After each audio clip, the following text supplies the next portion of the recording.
നമസ്കാരം, ജന്മഭൂമിയിലേക്ക് സ്വാഗതം. അരവിന്ദ് കെജ്രിവാളിന് ജാമ്യം കൊടുക്കാത്ത സുപ്രീം കോടതി തീരുമാനം ഒരു സ്വാഭാവിക വിധിയായി കണക്കാക്കാനാവില്ല എന്നും രാജ്യത്ത് പലരും ഈ കേസിൽ കോടതി പ്രത്യേക പരിഗണന നൽകിയതായി കരുതുന്നുണ്ട് എന്നും അമിത്ഷാ പറഞ്ഞു. അരവിന്ദ് കെജ്രിവാളിന് ലോക്സഭാ തിരഞ്ഞെടുപ്പ് പ്രചരണത്തിന് അനുമതി നൽകിയ സുപ്രീം കോടതി വിധിയോട് ഇതാദ്യമായാണ് അമിത്ഷാ പ്രതികരിക്കുന്നത്.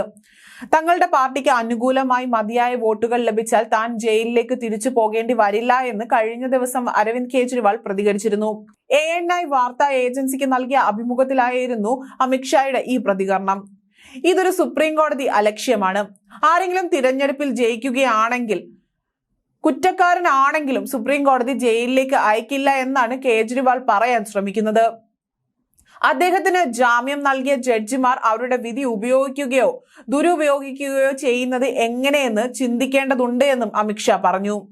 വിധിയെക്കുറിച്ചുള്ള ചോദ്യത്തിന് നിയമത്തെ ഏത് വിധത്തിലും വ്യാഖ്യാനിക്കാൻ സുപ്രീം കോടതിക്ക് അവകാശമുണ്ട് എന്നായിരുന്നു അമിത്ഷായുടെ പ്രതികരണം. പ്രത്യേക പരിഗണന നൽകപ്പെട്ടു എന്നാണ് രാജ്യത്തെ പലരും കരുതുന്നതെന്നും അമിത്ഷാ കൂട്ടിച്ചേർത്തു.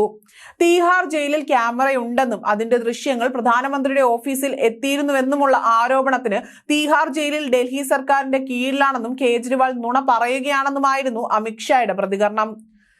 കേജ്രിവാളിന്റെ പാർട്ടി ഡൽഹിയിൽ 22 ലോക്സഭാ സീറ്റുകളിൽ മാത്രമാണ് മത്സരിക്കുന്നത്. എന്നിട്ടും അദ്ദേഹം മുഴുവൻ രാജ്യത്തിനു വേണ്ടിയെന്നും ഗ്യാരണ്ടികൾ നൽകുന്നു.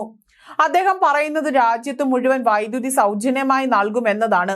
വെറും 22 സീറ്റുകളിൽ മാത്രം മത്സരിക്കുന്ന ഒരാൾക്ക് എങ്ങനെയാണ് സർക്കാർ രൂപീകരിക്കാനാവുക എന്നതാണ് അമിത്ഷായുടെ പരിഹാസം.